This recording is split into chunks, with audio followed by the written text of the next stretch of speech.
But I think the main things is at the end of the day, volleyball is volleyball. It's in the same 9x9 court, and the rules are the same. So we. Is that on the back of your shirt? Yeah, it's on the back of the Muted. A little free shout out for you. And it doesn't matter who's on the other side of the net. You need to still execute to the best of your ability if you want a chance to win. What's up, ladies and gentlemen? And it is here. It is international season. It is VNL season. This is the 9x9, the number one source for everything volleyball on the internet. This is episode 122. My name is Everett Delorme from Toronto. That is Rob St. Clair from where? Dallas, Texas? Is that where you correct. are right now, right? Rob I'm St. Clair in from Dallas, Texas. the middle of nowhere, just outside Dallas, Texas. Yes, that's right. I mean, it's not necessary. Actually, that is kind of literally the middle of nowhere. But we are 1 week now into the VNL with the women's going down in week one in Turkey and Rio, and now the men going down in week one in the exact same spots. And Rob, I think we can just honestly jump into it because we're just going to be talking VNL this entire time. Week one for the women, a lot went down. Looking at these standings here after week one, Poland and Brazil, the two teams to go 4-0. Brazil, to me, Brazil, like, they didn't really have much to play against. They had a tough go against Canada on the first night and got a pretty good win, especially that last set. But the other three sets were kind of touch and go. And then they played Korea, an American B team, and a Serbian B team as well, maybe even C team if you want. So not too much up against them. But Poland, on the other hand, they were really solid all the way through, picking up some really good wins over Japan, over the Netherlands, over France as well, the newcomers, and of course against Italy as well. So two teams starting off the VNL at 4-0. Poland didn't even drop a set, dude. They were perfect. Poland went 12-0 in sets, and Yeah. I definitely did not see that coming. Even like that Italian B team on day one gave them a pretty good game. France did not give him a great game. The Netherlands did not give him a great game, but Japan did, and Japan was certainly a storyline earlier with the win over Turkey. But I was super impressed with Poland this week, especially without Joanna Volo. She was the best setter on the planet.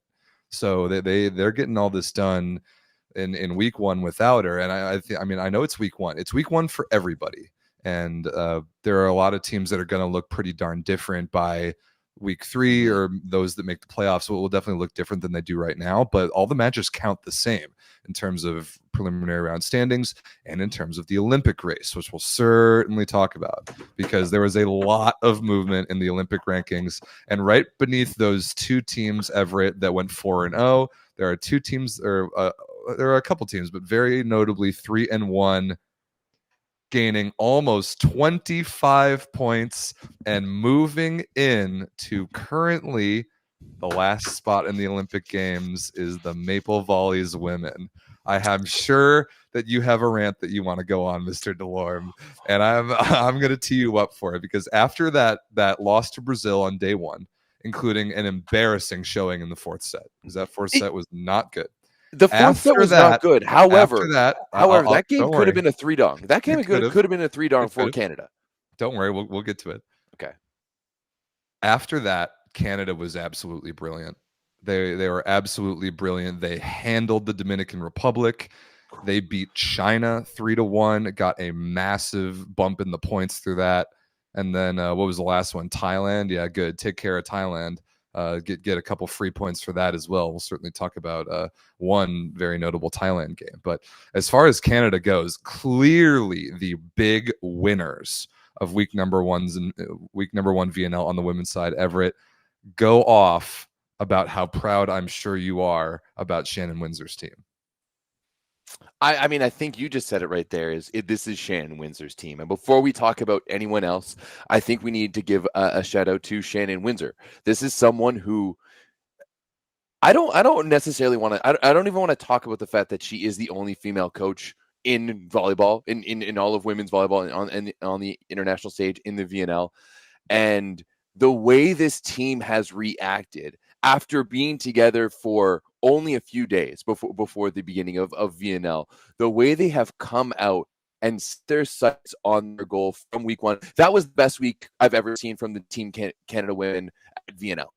hands down. There is absolutely no doubt about it. The way they went into that Dominican game, and Dominican, sure, you can say they're missing a few players, like they're missing Big Beth, but Bethania De La Cruz has been coming off the bench for them for quite a while now, and they're missing Brenda Castillo, who, yes, absolutely is the best libero in the game, but I wouldn't have thought that she was going to make that much of a difference. That we look dominant against the Dominican Republic. Like, even when we were down in that third set, we were still absolutely rolling. So just the way that this team has prepared, and we get to hear Shannon in timeouts, and the way she manages this team, and the way she manages the emotions, and the way she comes in with concrete advice, and not just some of the fluffy bullshit that we see from some of the old whites with accents that we see, you know, particularly one specific accent that we see coaching kind of everywhere around. But when you looked at the way this team executed, Kira Van Ryk was an absolute assassin. I'm honestly glad that she made it out of Brazil, because she was murdering the ball. She was hitting the ball so damn hard, harder than I've ever seen her hit the ball. It was like, I was seriously worried that the Brazilian authorities were going to take her into custody and put her down, because it was destructive.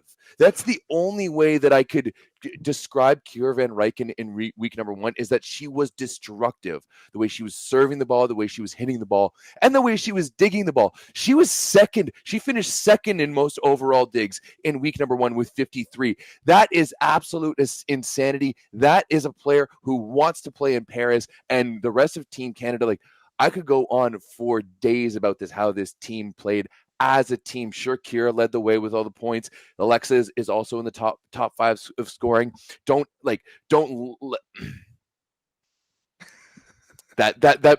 brings me up to this next part. All right, let's hear it. After we have now handled China on 2 different occasions. The men's team, remember, like, you just got 3-tongued by a team who lost to Denmark. That was talking about the men's team. I don't ever want to hear another Chinese fan with Team Canada's name in their mouths. You just stay away. Because you can't handle the heat. You can't handle it. All right? You might as well start putting up statues of Alexa Gray. Because where is it on the internet, Everett, that you're getting chirped so hard by Chinese people? I just feel like, not Chinese people, Chinese fans. Big difference. Big difference. Let's not make this a socioeconomic thing. Let's just stick this strictly within volleyball. But yeah, I feel like I get a lot of hate from Chinese fans, especially on the Discord. And you know what? I don't like, get your name out your mouth. Get our names out your mouth. That's like Will Smith right now, because you guys, like, it's absolutely pathetic. You're what, like, second at the VNL last year, couldn't even qualify for the Olympics, lost to the Dominican Republic and us. Like, I'm sorry. If you want to go economic, Dominican Republic's basically a third world. Canada doesn't even have a pro league, and you're out here losing to us. Your second place at the VNL last year is an absolute fraud. I'm sorry, China. You guys suck. Woo! But yeah, we were great. great. Bree King was the best setter in week number 1. Yes, Alexa and Kira were fantastic. The contributions that you saw up and down the lineup, it didn't matter who was in the P2 position. It didn't matter if it was Hillary Howe or Andrea Mitrovic or my bad Vicky Savard, who served 2 aces in the finals of that Chinese match. Like, this was a Canadian team on a mission in week number 1, Rob St. Clair, and you can see it right there on your screen, folks. They climbed 24 points, and they are hands down the biggest winners, and now are in the driver's seat of the Olympic race. Now, the road is not done. You still have 8 big matches to go, and 1 or 2 big losses could ruin all of this, right? So they need to stay steadfast on their path and continue going forward, right? But they can basically lose to the teams that they're expected to lose to, and like, you don't need to get any more big upsets. You have your big upsets, right? 23, what was it, like 24 points from just those two wins alone? Like, that right there has taken care of it, and you just need to stay steady through the rest of the event. Yeah, and Canada's schedule week week 2, honestly, I actually kind of like it for them. First up, you get the United States in Texas a week from. Wait, tomorrow. today's Tuesday, right? It's a week from Oh, today. it is Tuesday. It is Tuesday. You're Yeah, right. that game's a week from today. Then you get Germany. Germany's solid, but this Canadian team, if they play well, can beat Germany. Then you get Serbia's B team, and then you get Korea. And by the way, we are now allowed to say the name of the K team. Congratulations. We're now allowed to say Korea. A round of applause to Korea, because finally, for the first time in like 3 years, they actually won a match. They beat Thailand 3-1. So if you watched our VNL preview video where I said that I wasn't going to say their name until they won a match, they won a match, and now I will say Korea. So respect to Korea. Thailand, you suck and really need to rethink your lives.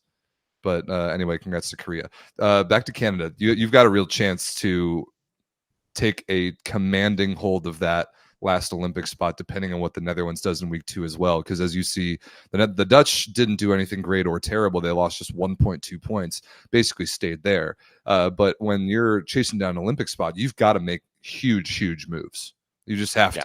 And the Netherlands in week 2 has China, Brazil, the Dominican Republic, and France.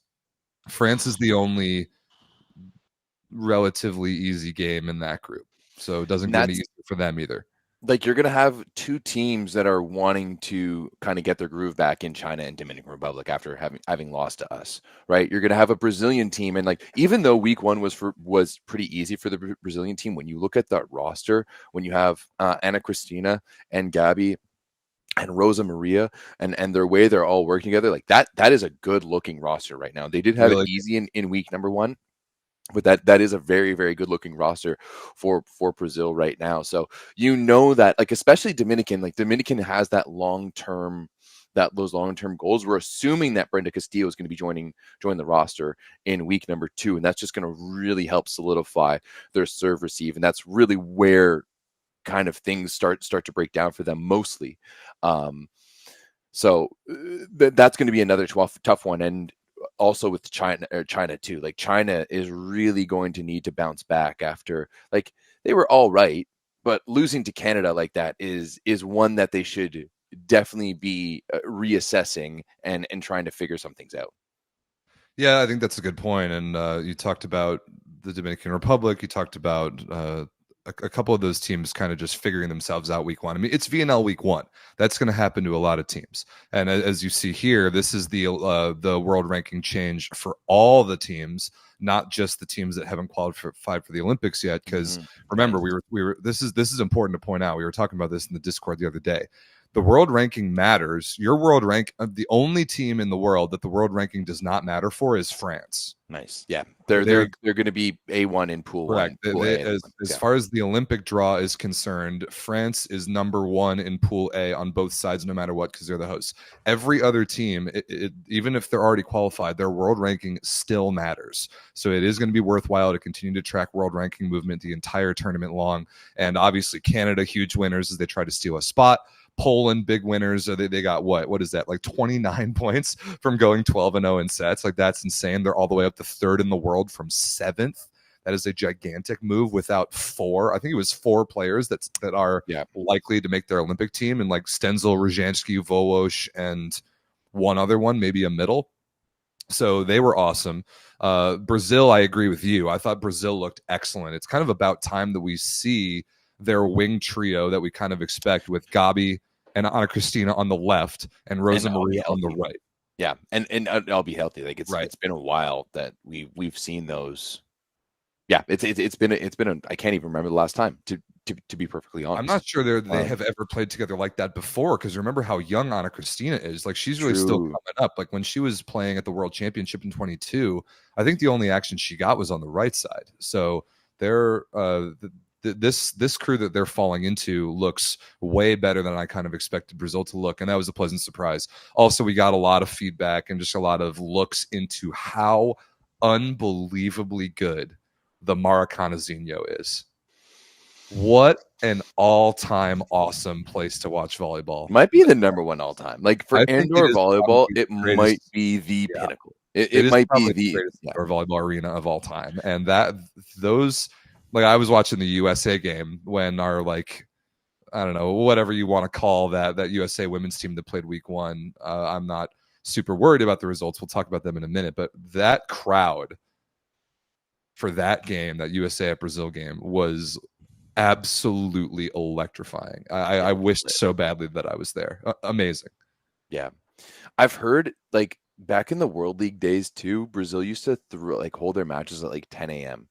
Yeah, they like to do that, right? They love to do that. Like World League matches would be like 10 a.m. on a Saturday morning, and people would just pack the stands and be so rowdy and so ready to go at 10 a.m. And hey, you know what? The dream is still alive in Brazil. It was a little disappointing though, Rob, because for the same thing at home, the home fans for the Turkish matches were outstanding. Yes, As we've come to expect them to be, right? Yep. But I was disappointed for both Brazilian and Turkish fans for the amount of fans when their teams weren't playing, right? And that is where that is where volleyball misses out on the most, right?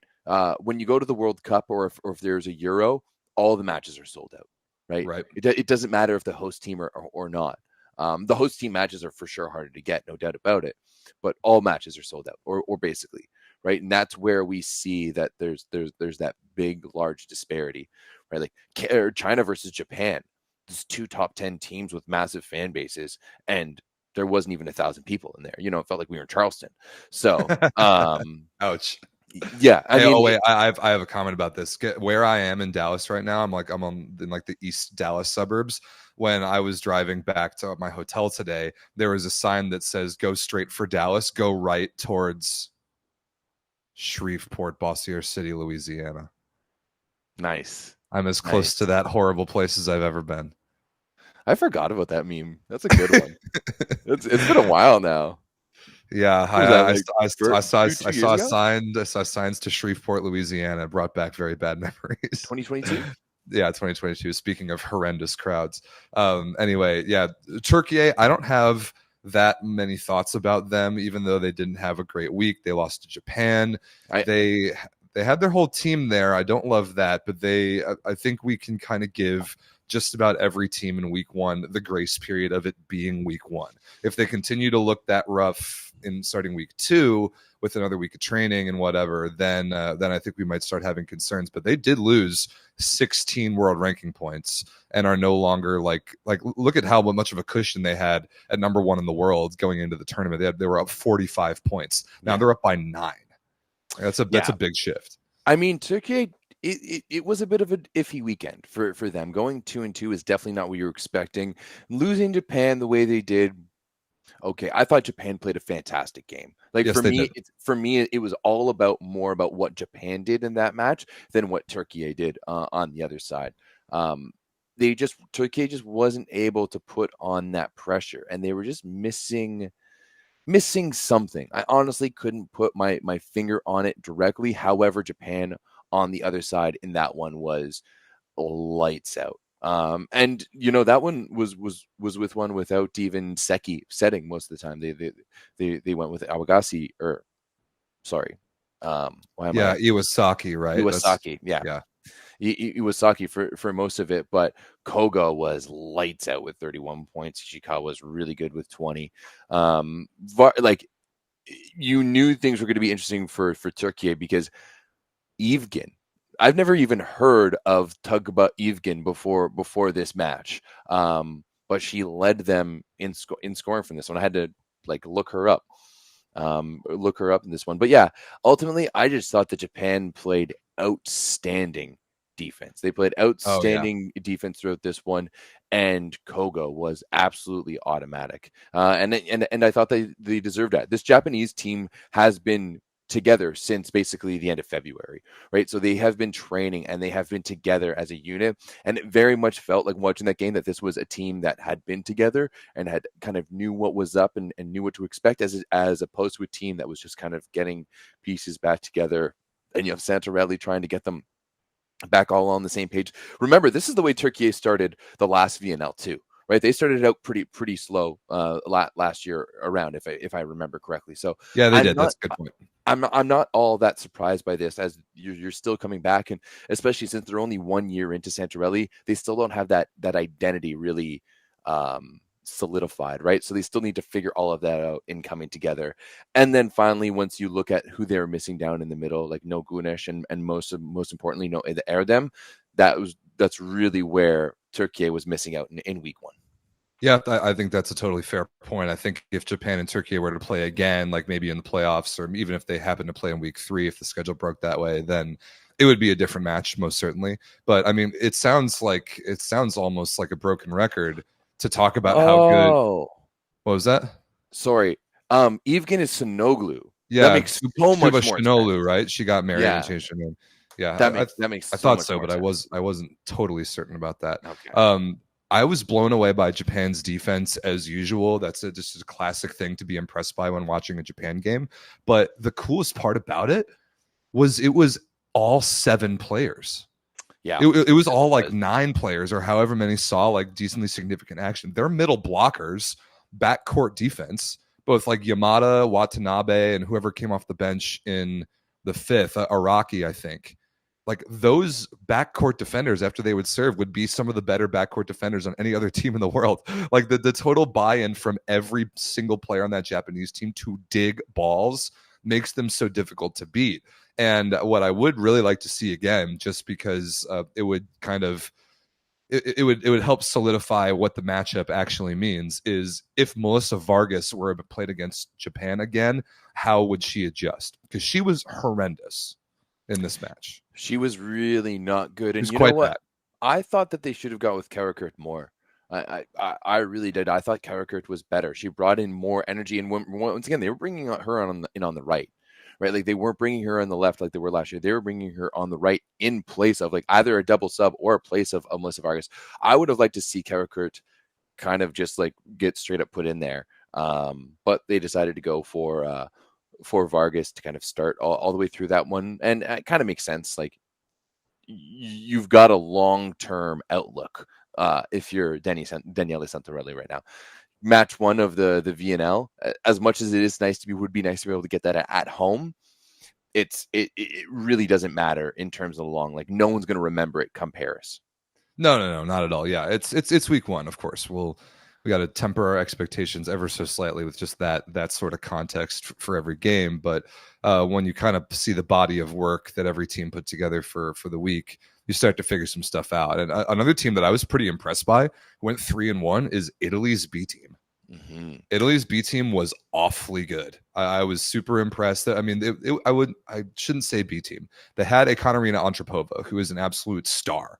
I think she's making a very serious case for 5th best opposite in the world. I think it's a slam dunk at this point that's her spot. And she's like attempting to reach up the ladder and knock on the door of that top 4. She's not there yet, but she's reaching up and knocking on that door. And just having her gave Italy a huge chance this week, because even though they're pretty safe with their world ranking, they can't screw around too much, Italy, while they wait for the Corneliano and Malonza players to get back in the lineup. So Antropova and that whole Italian second group, I thought looked pretty good. And then we already talked about Japan and China. I mean, I don't really even have that many thoughts about China. Like Li Yingying is a stud, but they had an easy schedule other than Canada, and Canada is a team that they should beat, but seemingly can't do so. Yeah, I mean, we're just better than them. That's really the reality of it. So I really don't. I don't even know why we're still talking about it. I like when you talk about this Italian team, though, Rob. Like this is a team that was essentially in it last year, right? Like this is a very similar roster to the team that played VNL last year, and that was a playoff team, right? So good point. It's not ridiculous. Not to mention, like Antropova has really taken like strides forward. You know, I don't know if she's necessarily the next one. I think a certain Kier Van Rijk might have something to say about that. But not yet. Nice try. I mean, she's going to play for Vakifbank next year, so let's see how that goes. But yeah, Antropova was outstanding. Degrati was really good. They just worked really, really well as a team. And you know, it's tough for someone like Linda Nwakalor, who was, or sorry, not Linda, not Nwakalor. No, they have Linda Nwakalor marked as. Yeah, I think she was. She was there. Yeah, but no, she's coming off the bench. But she was like a top scorer for this Italian roster last year, like top 5 in the preliminary stage. You might be last year thinking in of VNL. Sylvia Nwakalour, who's her sister that plays opposite. There's two Oh yes, Nwakalours. I think you're right. I think you are right. Yeah, and I mean Italy beat Turkey in Turkey. Yeah, that's like straight up. It's pretty good. It's pretty impressive. Yeah, that one to me is a little bit more red flags, to be honest, than the Japan loss. Losing to the Italian B team is, in my opinion, is a little bit more of a red flag than it is to lose to Japan. Okay, I don't disagree with that. I mean, Antropova dropped 23, 4-set win, 17 for 45, 8 errors, only 20% efficiency. So like she was good, not great. Italy passed the ball phenomenally well and blocked 9 balls. Turkey blocked 13. Wow, Turkey really made 10 reception errors. I got ace 10 times, 5 by Antropova. Okay, that certainly helps. Yeah, and Antropova led week 1 in aces. Okay, that doesn't really surprise me. Looks like Kara Kurt started an outside hitter in that one and was quite bad and didn't pass the ball great and got benched. And there was some Turkish person on our VNL preview video that said it's literally impossible to put service pressure on Ebrar Kara Kurt. You literally cannot do so. Clown show. I keep receipts. Melissa Vargas did drop 33, but the next highest was 7. And that is not going to do it. No, definitely not going to do it.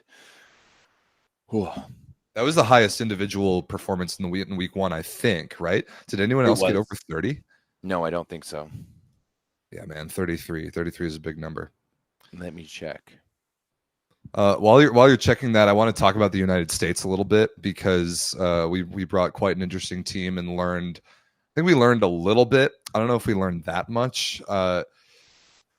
I see a lot of people on just different places on the internet about American volleyball panicking about this week, and I just don't understand what you people think you're watching or what you think the priorities for this team might be. Like, do you think that they care about every single point of every single game in week 1 of VNL? What are we watching here? Chill out, fan base. Relax. Everything is fine. Karch Karai is going to use this to do his thing. You know how he is. You all have watched him enough. You know how Karch is. He is methodical, almost to a fault. He kind of throws the results of a week like this in the trash and doesn't care about them in any way. You could argue that you don't like that you don't like to see the U.S. go down to Brazil and not put up a great fight against other good teams. Whatever. I don't really care personally. This is a training ground for the Olympics. This is not how the U.S. men are handling it, where they know their Olympic team already. Karch has a lot of questions to answer, a lot of questions on that roster that he needs to answer. And I think he needed to learn about a lot of players this week. He needed to learn about both Skinner sisters. We saw Maddie on the right side, which I actually really liked. We saw Avery on the left, who I thought was awesome. We saw a little more Jordan Larson than I kind of expected to see, but we haven't seen her all year, and she needs to play volleyball, and we need to see what she has right now. We need to see what Jordan Poulter has. She hasn't set in like a year and a half. You need to see this stuff. It is early, man. You have 12 matches of the VNL preliminary round only. And if we make the VNL finals or not, I don't really care. It doesn't matter. But you need to use those matches as best you can to get the answers you need for the Olympics. This is an Olympic summer. I will bring up I'm going to quote Rob St. Clair to you. But isn't winning a skill? It is. It absolutely is. Winning is a skill that your Olympic team needs to practice. When the roster that is there is the Olympians or the prospective Olympians, that is when you need to practice the skill that is winning.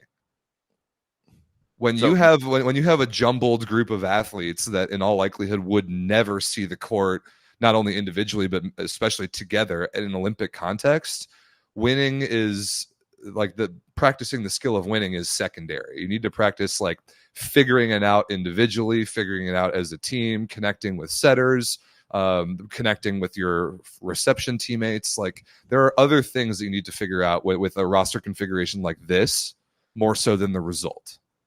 I agree with you. Winning is a skill, but that is in the context of what roster you select. So which one of the girls that we watched, like which one of the athletes that we just watched in week number 1, do you think has a shot at being on the roster in Arlington in week number 2? Oh, I think a lot of them will be on the roster in Arlington in week 2. I think more of like in an Olympic context. I mean, sure, you have, I mean, Chaka Bogu is one of our starting middles at the Olympics. That's a no-brainer. And then one of Jordan Poulter or Lauren Carlini, I think will be the Olympic starter as well. I'm really curious to see what Micah Hancock brings if and when she gets in the lineup. But I think you got to continue to ride Jordan Poulter for as much of VNL as you can, just to kind of get her back into playing volleyball. Because after that knee injury for Novara like a year and a half ago, she has not played. No, so she's not the same setter that she was back in 2021. Definitely not. When the Olympics. And then, do you have the sense that no matter who Karch takes as the first setter, he'll take Mika Hancock as the second setter because of her serve? I don't see that, because back in Tokyo, Kim Hill was the service sub and not Micah Hancock.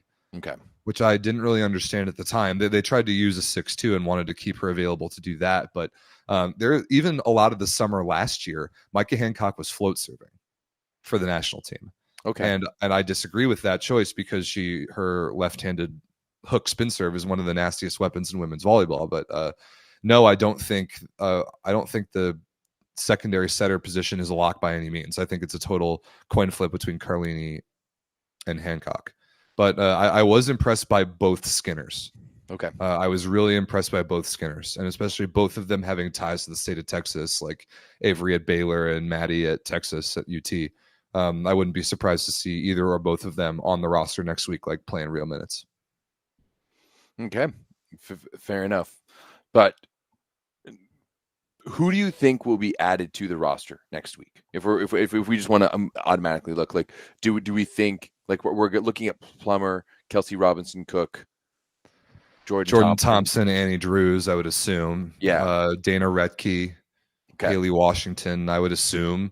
Like, if you think about it this way, it's like the same thing that the U.S. men are doing this week. Like, because week 1 is in Turkey, they're like, why did we send the Olympians? Let's give them 2 more weeks of training, give them and rest, and rest, and not have to fly across the world and back. When you're in Arlington, compared to where they train in Anaheim, that is by far the closest you'll ever get to playing at home. The travel is the least amount of a factor. There's no reason not to bring your best lineup, in my opinion. I would be really surprised if we didn't see a lot of the Olympic hopefuls next week, at least on the roster. So I think it'll be Drews and Thompson on the right. I think it'll be the 3 or 4 middles that we kind of expect. I would just be surprised if Karch didn't use the chance to play at home, having it be relatively so convenient, not to bring all the best players, you know? Yeah, but I would fully agree. Like, I would be astonished, to be honest, if it wasn't the full-on roster, right? If it wasn't how, like, things are going to be looking more or less throughout the rest of the summer. Otherwise, it's a loss. So right? I invite the American women's volleyball fan base to chill. Chill out, bro. Chill out. Turkey's going to win anyways. Cool. Okay. Chill out. Everything's cool. Everything's all right, you know? You went 2-2. That's fine. Honestly, it could have been worse. It really could have been worse. It could have been worse. It could have been worse. I did not like them dropping a set to Thailand. I did not like that. As far as like focusing on results, I do think that no matter what, you should not be dropping sets to Thailand, who then went on later in the week to lose to Korea. So that's we lost a set to Thailand too. You also lost a set to Thailand. Yeah, don't do that. Don't lose sets to Thailand. Yeah. Take an inferior team and pound them into the ground. Yeah, I didn't like that one at all. No matter what roster a North American good volleyball team has, you should take an inferior team like Thailand and pound them into the ground. And Thailand, dude, they've got a big problem on their hands. They've got a big problem on their hands. Losing to Korea is so bad, and they're going to be hosting. Normally, Thailand volleyball normally plays respectable volleyball in week 1 of VNL. They'll win 2, maybe even 3 games week 1, and then after that, weeks 2 and 3 is when they tend to like drop towards the Korea tier of teams, but they got it started real early this year. And remember, they're hosting the finals, and that They is gonna just be haven't really had people like other young athletes join that team and really add to it. You know, if you look at a team like the Dominican Republic, who are really good over the past decade and had that growth, they've added those younger players in to come in, like the Martinez sisters and Isabel Pena and so on and so forth. But with Thailand, we just haven't seen that same addition with the younger generation coming in to relieve. And yeah, for whatever reason, obviously we don't know anything about Thai volleyball. If we have some Thai fans in the chat or in the Discord, would love to know kind of some insight into why this is happening, because it is too bad. What was it? Was it 2016 or 2020 when they should have qualified and there was a lot of sketchiness around their whole team? I don't remember. I don't remember. I'm not going to claim to be an expert in Thai volleyball, except when I watch them, I get upset with them not being very good and losing to Korea. So congratulations to Korea. Like, in all seriousness, like we've given Korea a lot of shit the last couple of years because they've been so bad. But to be so bad and just to keep going out there and getting pounded is just not an easy thing to do for an athlete. And I'm sure it feels good in their locker room to win one. So like, sincerely, congratulations to Korea. You still are terrible and you still suck and should not be in VNL. But it is funny to me that of the year that they chose to win a game is when relegation is not on the table, so we can't get as angry at them. Yeah, very, very much so. Speaking of teams that are bad, Bulgaria, oh my god, that team's horrendous. Yeah, they're not great. They're horrible. I don't even want to. Yeah, I don't even really want to talk about talk about Bulgaria. Right, France, Serbia's B team. Even like Dominican Republic, not a great week. Even Germany, not a great week. Just really like irrelevant performances from all those teams, like just non-factors. It was a very like up and down week. It didn't really like. There's very much a divide, like who hears to play and who hears, like especially with no relegation. Like it's clear to me that some teams, mainly Bulgaria, has kind of just like thrown in the towel. Like let's just kind of throw spaghetti at the wall and see if it sticks. You know, we're just going to kind of throw athletes at VNL and see what happens. Oh, yeah. And I don't blame them for doing that because there's no relegation this year. So there's no consequences to being terrible. So go out, figure it out, and hopefully come up with a plan to be successful later. And yeah, good point in the chat. This is Serbia's C team, not even their B team. And they did look quite bad. And Everett, you have a super fan in the chat. Are you aware of who's asking for your recognition in the chat? If they can't spell my name properly, they don't get shit. I think it's kind of a good idea to introduce the kind of new Volleyball Source fan base to who Ronnie Cuban Spike is. I think we kind of got to let. Are you gonna call it? Are you gonna bring him on right now? Is he like waiting? Oh is no! That what's happening? God, are you ambushing me here, Rob St. Clair? I would never. I would never, because the show would be 3.5 hours long. It would be way too long. I would never bring Ronnie. Ronnie's already a bottle of wine deep while he's waiting for Cuba to play in like what is it, 36 minutes, 38 minutes? So. Yeah. Don't worry, guys. We're gonna get this show done before Cuba Brazil. We'll talk about men's in a minute, but Cuba plays at the top of the hour, and I'm sure Ronnie is bottle of wine deep. Nah, I'm naked right now. Ronnie, that was not a good mental image. Yeah, Ronnie, you sure you don't want to come on the show? Oh, bummer. But yeah, if you're new to Volleyball Source, Ronnie Cuban Spike is our resident Cuban fan. Not even fan, he's our resident Cuban pest. Yeah, that's it. That's good. But we love him, and the Volleyball Source would not be the same without Ronnie Cuban Spike. So thank you for bringing us all the hilarity that you usually do, Ronnie. I love him. Okay, do we have any like individual games from women's VNL this week that we haven't already talked about that we should? I mean, we kind of covered the big upsets already. We kind of covered the like major takeaways from a lot of the teams, at least like how they approached week one. It's like, I mean, week one's week one. Like week one is week one. The big, I mean, there's one big story in week one, and that is how Canada played, right? Like that is how Canada played, and it's that red line right there that they started on week one below it, and they ended week one at the top of it. That's the big thing. I mean, even for like all the teams above the line added to their totals this week, right? Which is really big to note, right? Even Japan getting almost 10 points, like 9.5 points is massive because they are still in that race there, right? So that's a really good that's really good for them. But And I week like two is this where too, and I think the men are kind of doing the same thing. Like the teams in on this graphic that are right now above the line, who even came into this VNL knowing that they were in a really good position to qualify for the Olympics, even if they hadn't already, still put their best foot forward in week one. still haven't or have. Still have. They still did put their best foot forward in week one. Like that Italian B team played well week one. And Yes. Japan as well. Like there's nobody like even whatever roster choices were made, none of the teams that haven't yet qualified are like coasting and thinking that qualification is guaranteed. Like No. everybody who has not yet to qualify is still playing hard no matter what, where, and against whom. And I like that. I like that this Italian group this week was good. I like that Japan was really good. And obviously Canada had the most to gain this week, and they went out and gained it. And you love that. This format this year of how we're determining the Olympic berths remember, this is the first year that this format has ever been used. It is going to give us the best field at the Olympics that we have ever seen. The Olympics fields this year for men's and women's will be the best that we have ever seen, and it will be the teams that deserve to be there the most. And I love that. I think that's awesome. Yeah. Rob, did you see the weekly team and Stooges and all the things that was sent out that was voted on by the Discord this week?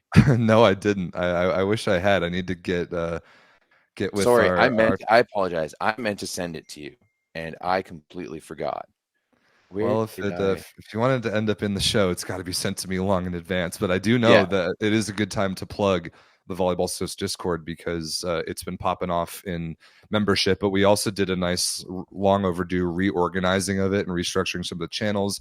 And one of our moderators, Nay, has put together a bunch of cool like interactive content, like for people being able to choose these end of week teams and like have a thread of people making predictions. And the fantasy VNL stuff has really popped off this week with everyone getting really engaged, and it's been really cool to see our community get into all that stuff.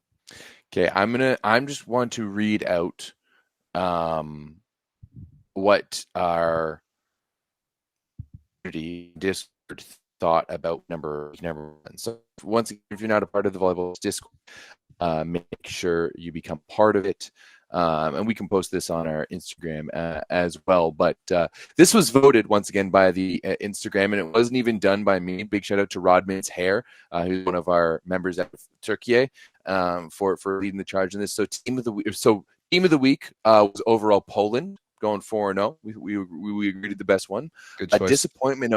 Disappointment of the week. They voted Turkey, going 2-2 at home, losing to Japan and losing to Italy. I don't disagree. Yeah. Well, it's week one though. It's week one. It is week. Yeah. Biggest winners of the week, Canada, for obviously, sure. for obvious reason. Biggest losers of the week are Netherlands, just for also obvious reasons. They went 1-3, but they lost way more than that.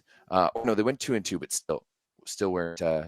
They lost way more. Surprise of the week was Italy beating almost for a Turkish squad 3-1 with basically none of their starters available. Moment of the week with Kira Van Rijk's 3-service run in the fourth against China that brought them back into the match, took away that 5-point lead for China. I'm surprised you didn't talk about that service run already, because that was one of the few like moments that really stuck out in my head from the week.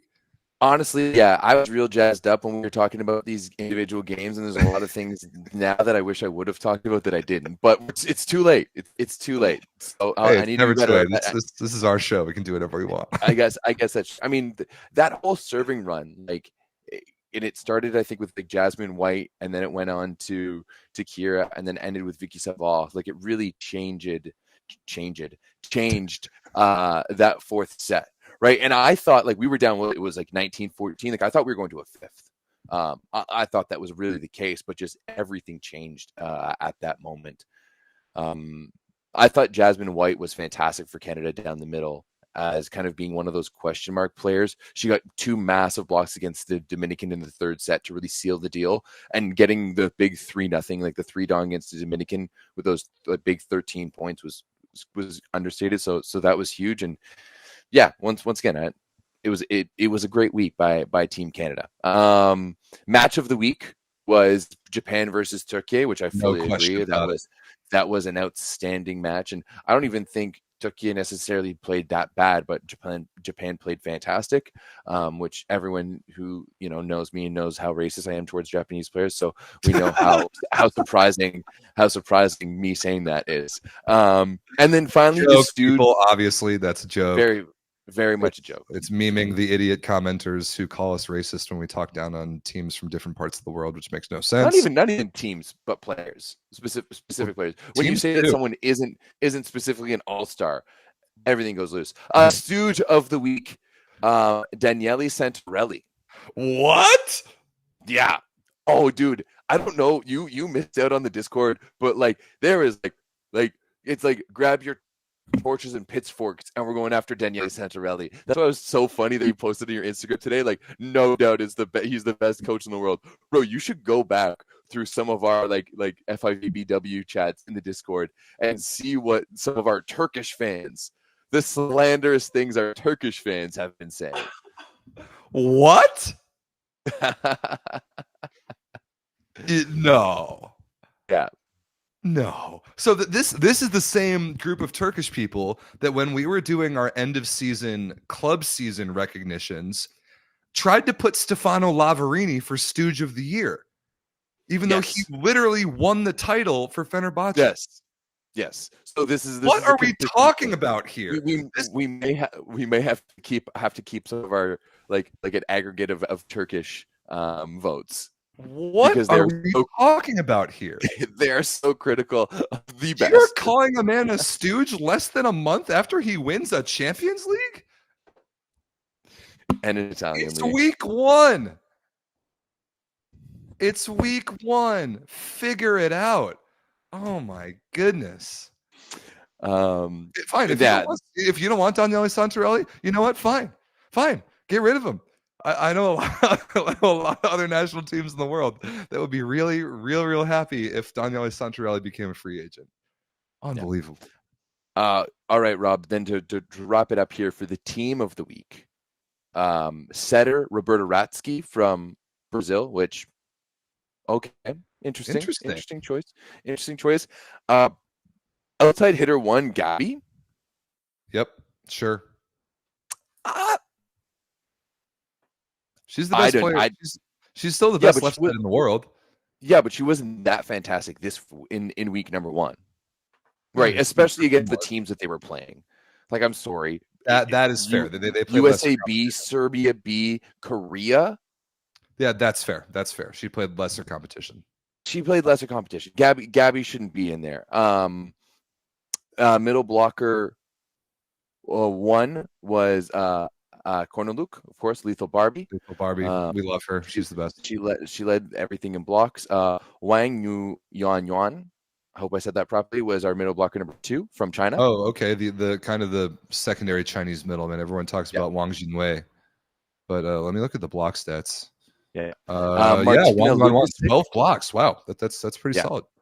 Martina Lukasic from Poland, she was the other outside hitter. I thought she was fantastic. I really thought she was outstanding.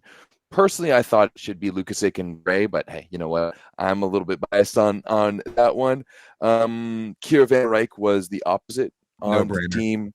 Manami Kojima from Japan was the named libero of the week, and then also Shannon Windsor. Yeah, and then Shannon Windsor of Canada was named the coach of the week. Nice. So, okay, I like this. This is good stuff from the Discord. Let's keep putting this together. But if you even dare call Daniele Santarelli a stooge again, I'm deleting the Discord off the face of the internet or something. I'll do something drastic because it is not acceptable to have that take. You're allowed to have some takes, like hot takes are fun. That is not one of them. That is not a take that you're allowed to have. Yes, Gabi was really great on the stat sheet, but she was playing Mickey Mouse teams full of children. I agree with that. Like, she's awesome. Gabi is absolutely awesome, but and normally one of the best outside hitters in the world. But putting up solid numbers against sandbox opponents doesn't matter, right? If you go into the game play and plus free play, it doesn't count as an actual game. And that's what Brazil was playing with in week 1. Yep, that's accurate. Yeah. Okay. Didn't have. Yeah. Once again, Gabby, outstanding. Oh, she's so good. Yeah, I love her, and she is so good. But she was playing against Mickey Mouse teams. I'll give you that. One more look at kind of the picture for all the world ranking change this week. They're currently the teams on the left. The light blue already qualified. The light red still trying to chase down Olympic spots. Big winners for sure, Poland, Canada. Big losers in terms of world ranking, Serbia, yikes, dropping from 4 to 7, losing 22.9 points. Not good. Thailand, horrendous. You lost to Korea, shame on you. And then Turkey at the top, definitely losing grip on that number 1 spot. So just while we have this up, the important ranks to keep in mind as far as Olympic seeding goes are you want to either be top 2 or you want to be top 5. Once you get to 6th in the world, and all of this is excluding France, by the way. So France isn't in the picture for any of these rankings that I'm talking about. If you're top 2 in the world, you get the number 1 seed in one of the Olympic pools. If you're ranked 3 through 5 in the world, you get a 2 seed in one of the Olympic pools. So that matters. In particular, on the women's side, some teams might argue that it might be preferable to be ranked 3 through 5 instead of ranked 1 or 2. Oh, why is this? The reason why you might want to do that is because those teams are grouped like 1 and 2 get the top seeds in pools B and C no matter what. But after that, it's drawn randomly into what Olympic pool you're getting into by where you are ranked in the world. So the 2 seed line in all the pools will be drawn randomly from ranks 3 through 5 in the world. What that means is if you are ranked 3 through 5 in the world, you have a chance to get drawn into a pool where your number 1 seed is France. That is what everybody on the women's side wants. If you are ranked 1 or 2 in the world, it is guaranteed that your 2 seed will be a really good team. But if you are ranked 3 through 5 in the world and you are one of those 2 seeds, there is a chance that you could get lucky, a 1 in 3 chance that you get lucky and your number 1 seed in your pool is you get France. So can't have that on the men's. No, totally different on the men's side because the French men are far too good by comparison. But keep that in mind. That isn't necessarily beneficial on the women's side to be rank 1 or 2 in the world. I think teams sitting right now at 3, 4, and 5 are going to be real happy about where they are. Potentially. Right, because you still have 66% chance of getting one of those, getting drawn. But if you get ranked 1 or 2, then no matter what, you're going to have a really good team as your 2 seed in your pool. Yeah, it's going to be interesting to watch. It's like you're right. Like this point race is going to be so important down the stretch, just in terms of that seeding and how it's all going to work. Hopefully Canada can go. If Canada can go 3-1 again, and I think if Canada can go 3-1 again in week number 2, and the Dutch go 1-3 again in week number 2, and Rob, we broke down like who's playing who, and like I think that is a very real possibility. I think if we could lock that down, that it's almost guarantees. Nothing's guaranteed until it's guaranteed. Yeah, you're right. What would then be what that would set up for Everett is a nail in the coffin scenario when in the second to last match of the tournament, Canada and the Netherlands play each other head to head. Yeah. That will be spicy. Yeah, I think it will be. I think it will be. I hope it's not. I hope it's not spicy. I hope it's a foregone conclusion. I hope it's mathematically done. But we'll see. I hope so too, for your sake. All right. Anything else about women's VNL week 1? I'm so excited that national team volleyball is back. So excited it's back. Yeah, super stoked to watch more women's volleyball next week.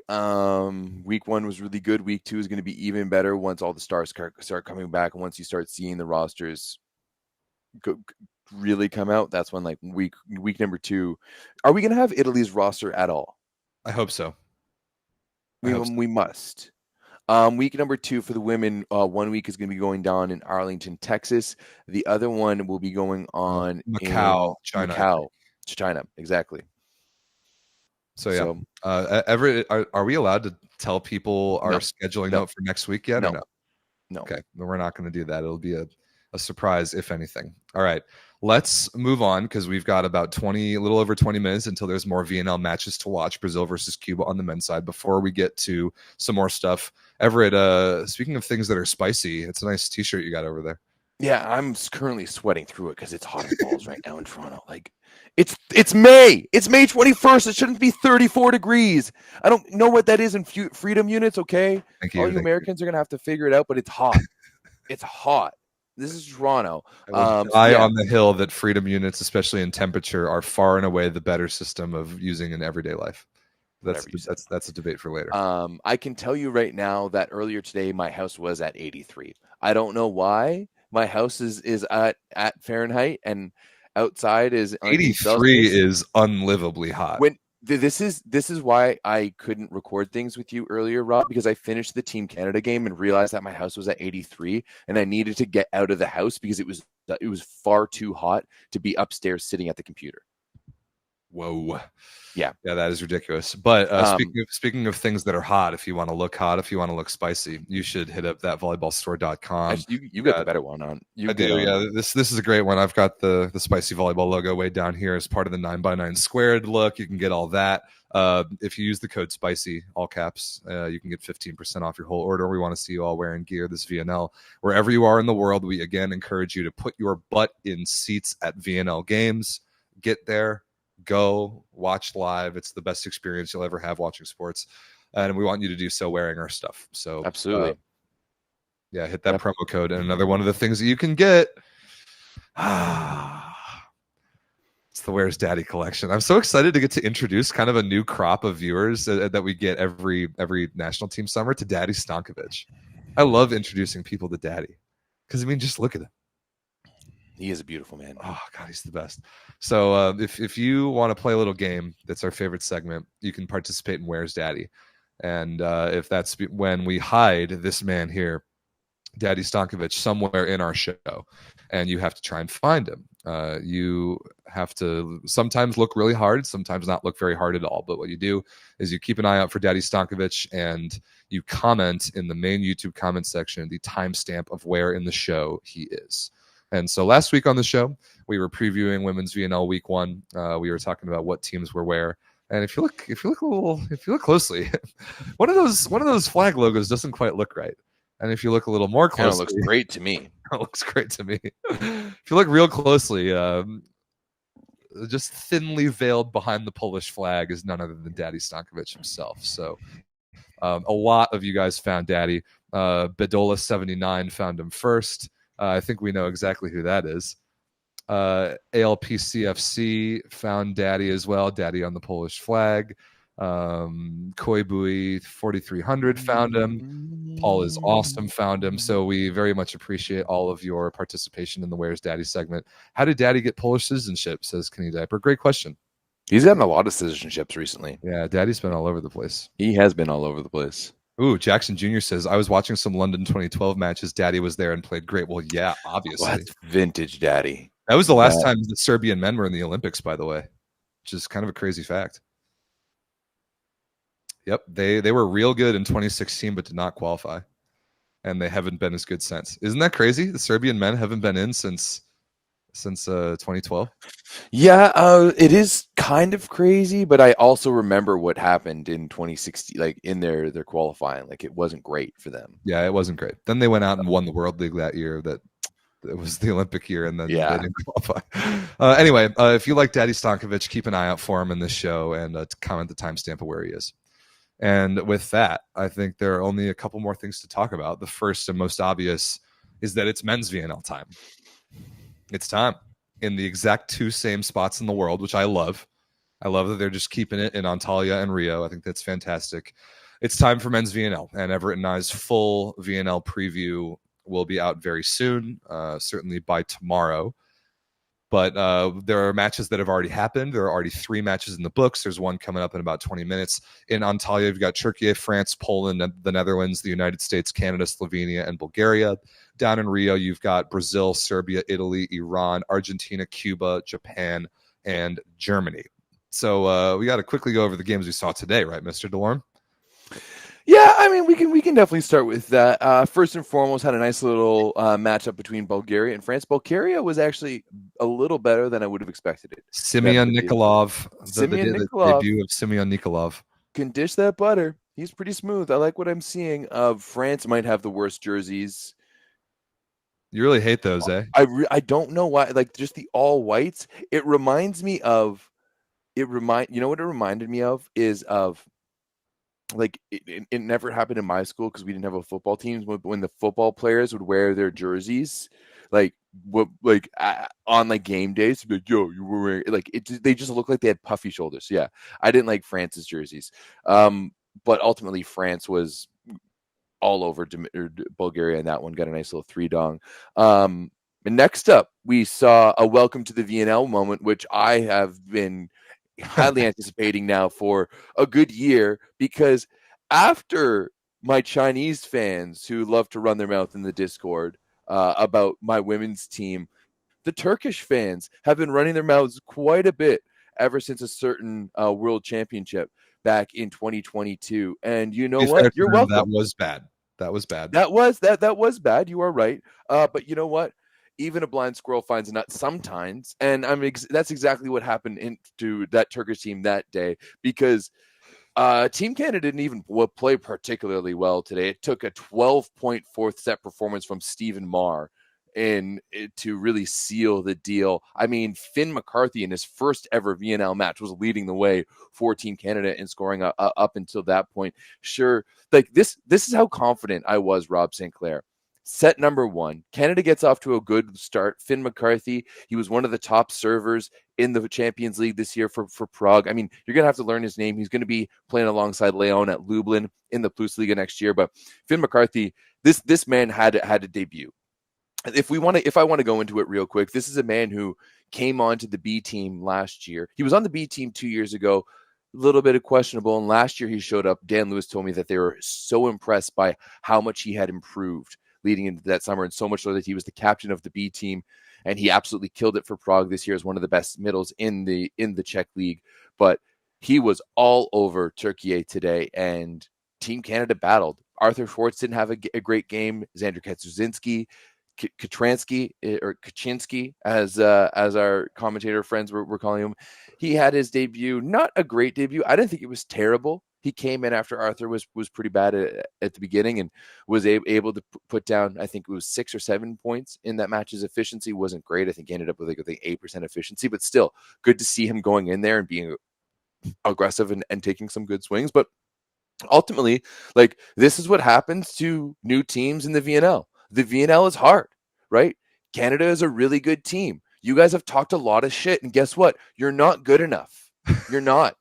Right? You just got handed a massive loss in front of your own home fans with your entire best team, right? You can't say that you didn't have anyone, because like we didn't have our entire best team. Our 2 starting middles weren't anywhere to be found. Jordan Stitzer isn't around. Neither is Danny Demyanenko. He was on the bench, right? You have a first-year player in Finn McCarthy out there schooling you guys. And yeah, Canada absolutely dominated. Love to see the Rand fans in the chat being like, I think Rand carried the Canadians. And then Stephen Marr goes out and drops 12 points in the fourth set alone and just cranks aces with 5 along throughout the match. So yeah, it was a really good start for us, Rob. I was really happy with it, because good teams find out how to win when things aren't going well, and things weren't going well today for Team Canada, and we still won. So I had such a good time watching this game. I really did have a great time watching this game. That chase down that Justin Louis made by the real quick. David Rogers, I swear to God, if you call him Luai one more time, I will march down to wherever you are and skin your throat myself. I love you. You're a good commentator. First up, the lip key. Sounds like you're gagging whenever you say his name. And then Luai? Yeah, the quality of pronunciation that I heard today in men's VNL was absolutely pitiful. I'll get to that a little more in a minute, but the play that Justin Louis made, that is his name. His name is Justin Louis. That is how he pronounces it. Chased that ball down by the scores table, and Stephen Marr took a rip at it from 15 feet off the net and scored like after point 20. And was that set 3 or 4? I can't remember. I think it was set 4 as they were trying to close it out. It was Sick set 4. play. It was like it made it 24-22 in set 4. Yeah, I think that's right. Yeah, absolutely sick play. Canada looked really good. Stephen Marr is tremendous. He's so good. He's so good. He is a world class. You don't need to tell me. I've known this for a long time. Our people need to understand how good Stephen Marr is. Y'all got to figure it out here. You keep watching this man's teams outperform expectations, and you're not yet seeing the common thread of the big Canadian moose that goes by Chuck.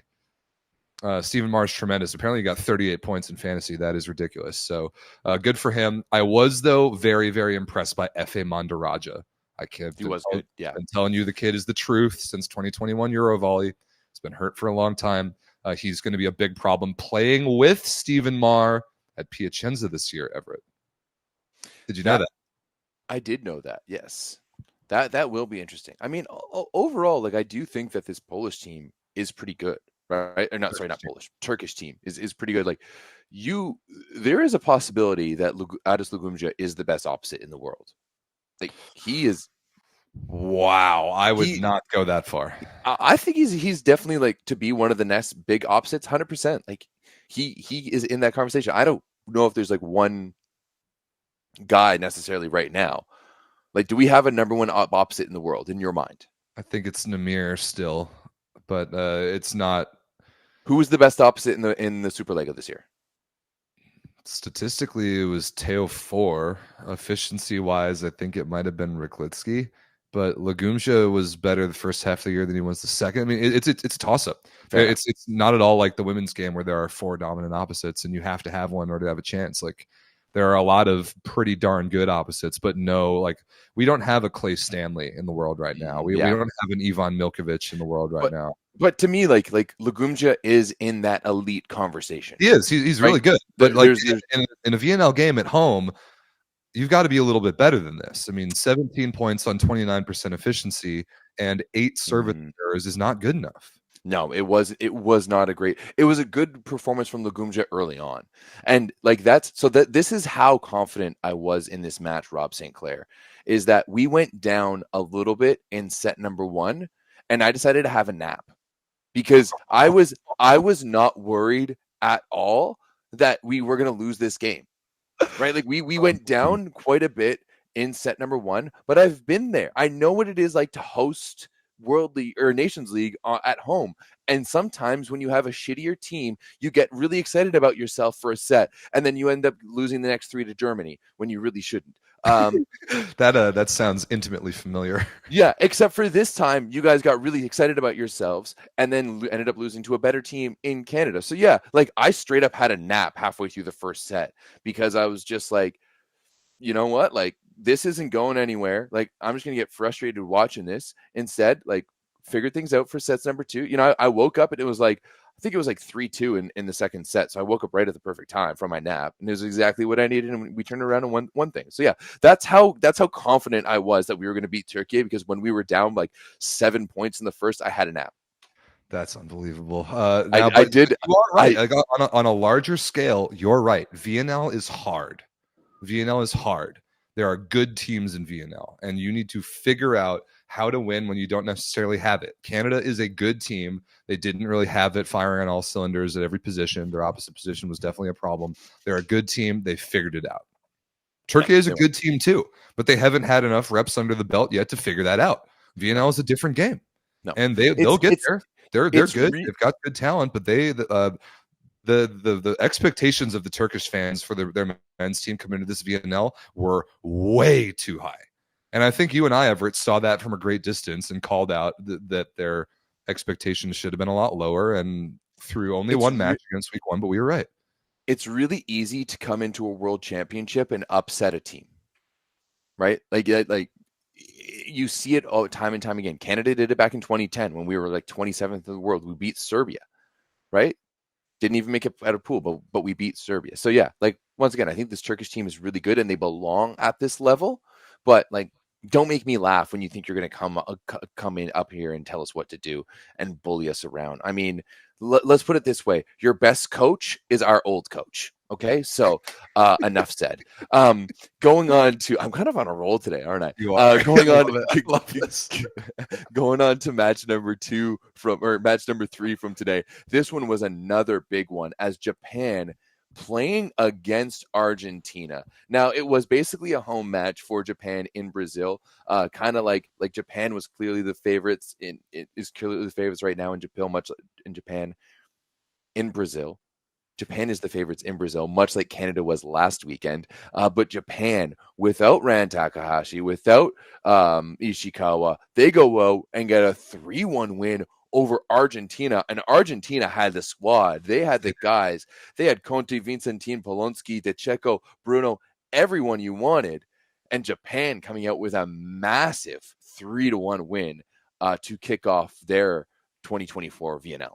Yeah, I was real impressed by Japan today. They had two young outside hitters, Shoma Tomita and Masato Kai, both good, certainly better than you would expect, like a first-time VNL contributor to be. I was blown away by how well their middles played. Yamauchi, 14 points, 9 for 13 attacking, no errors, 4 blocks, and an ace like that. And then Onodera was solid as well. Like you can't expect more from a Japanese middle than that. They were as good or probably better than the Argentinian middles. And that's crazy to say, knowing what we know about those two teams. But Yuji Nishida was the guy today.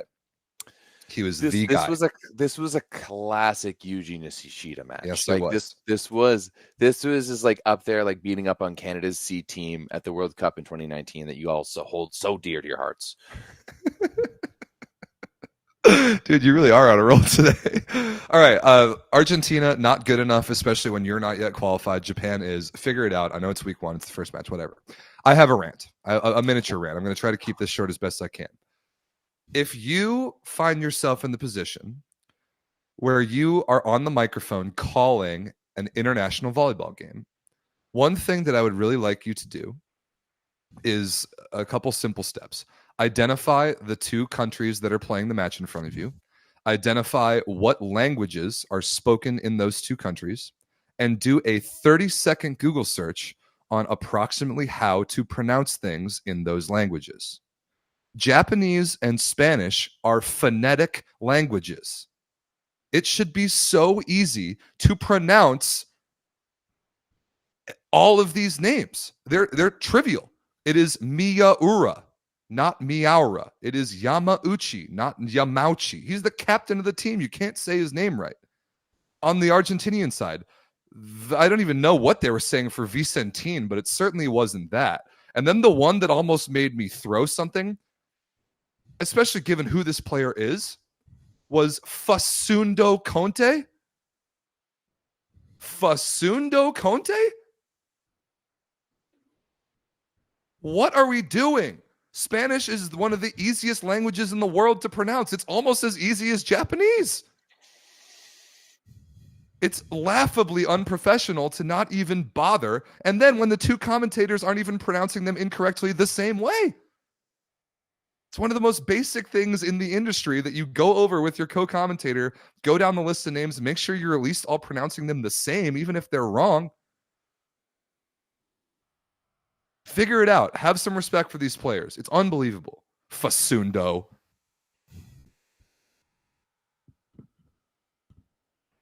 And it's only going to get worse too. That's the problem. Is that those same guys are about to commentate Brazil versus Cuba in like 2 minutes. But not only that, like these are the same people who do it, have been doing it. These are the people who should know. These are the people who should be living and breathing the sport. These are the people like, you know, like when you look around the world at any sport, like if you look at the guys that inside the NBA on TNT, like those guys sit around and watch basketball, right? And that's how they talk about it. when you look at all the people, all the commentators, and all of the journalists who do F1, like those people sit there and watch the sport. Our commentators don't care about this sport when they're not making money from it.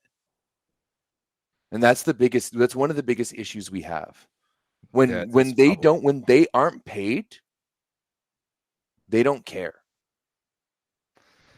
It's sad. It was very frustrating to listen to, and I'm sure if you were a person from either Argentina or Japan and you happened to hear these gentlemen attempting your players' surnames, they probably aren't because they're watching it in Spanish and Japanese. I hope so, but I apologize on their behalf. It was rough to listen to. Anyway, Brazil versus Cuba is coming up in just a few minutes. That is going to be a banger. There's a lot on the line for Cuba. We will go over kind of the Olympic ranking picture for the men in our VNL men's preview video. I've definitely got some bangers this week. You have a complete USA C team. John Speraw isn't even there in Turkey with that group, and I love that. I am all for it. I am totally okay with this plan. Get 2 more weeks of quality training with the Olympians. Get a bunch of guys out there in Turkey who have not played VNL before. Get them great experience. Big shout out to Mike Marshman, Matt Niggy, Ethan Champlin, Gabi Garcia Fernandez, even Mason Briggs, Quinn Isaacson, like all these guys who are going to wear USA on their chest at the senior level for legitimately the first time in a major competition. I'm really excited for that team to see what they can do. Even if they go 0-4, I don't care. I'm excited for them either way. It'll be interesting to see this team compete. Like just out of pure interest, you know? But other than that, no, I'm expecting them to get a little planted. Maybe that's okay. I don't care. It's not about results for this group this week. We'll kind of see what we've got in some of those players, and then we will see the Olympians in Ottawa, which I cannot wait for. We will be there. Yep. Of course, get in the Volleyball Source Discord. We'll be talking about week 1 all week long. We'll have a similar recap next week with all the world ranking movement, and we'll do the dedicated video for the whole tournament that will be released in the very near future. A couple other things stateside to get back to really quickly. Huge congratulations to the Omaha Supernovas. They won the inaugural PVF championship in the Pro Volleyball Federation. They won $1 million. They had a pretty dramatic reverse sweep in the semis. They went down 0-2 to San Diego, came back and won that match at home. Then a 3-0 over the Grand Rapids Rise in the finals. I think Sydney Hilly, their setter from the University of Wisconsin, was named MVP of the tournament.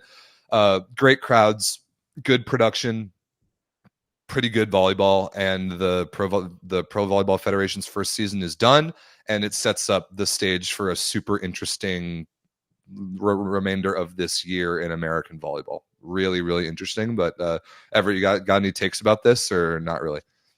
My only take is that I wish I had been able to watch more of it. And I know that next year I'm going to make a bigger effort to watch more of it. I think for me, by the time the evening comes around, it's so weird, but I was usually volleyballed out and was often working in the evenings.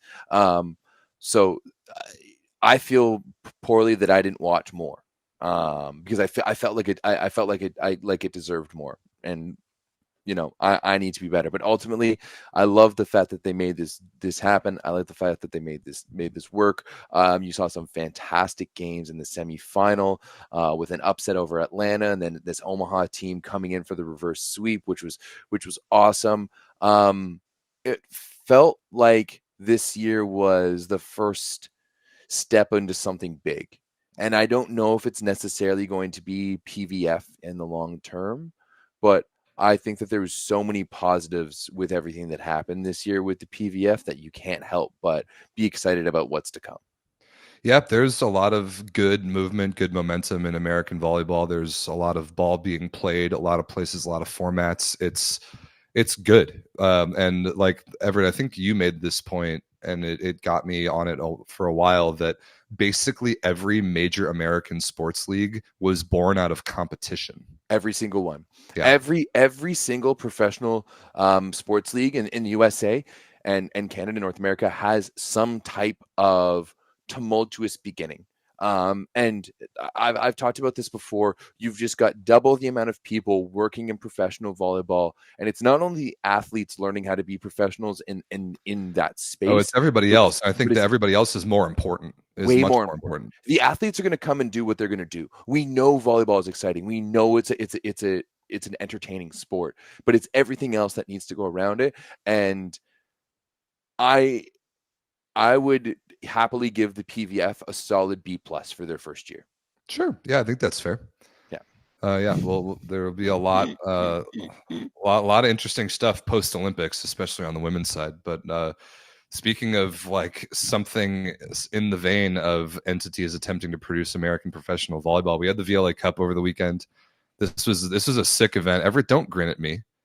Don't grin at me. I'm just gritting because of one thing, but you can And continue on. I know what it is. It's because the tier 2 team won the VLA Cup, and it's the River City Flow. They won a banger of a 5-setter against the Chicago in the final on the men's side.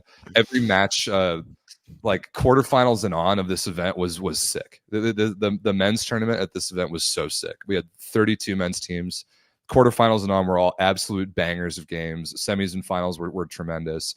So that was awesome. By far the biggest and best event we've ever thrown. And then the Midwest Magic on the women's side they're now 2 for 2 on VLA Cups, and they're undefeated in matches in VLA history.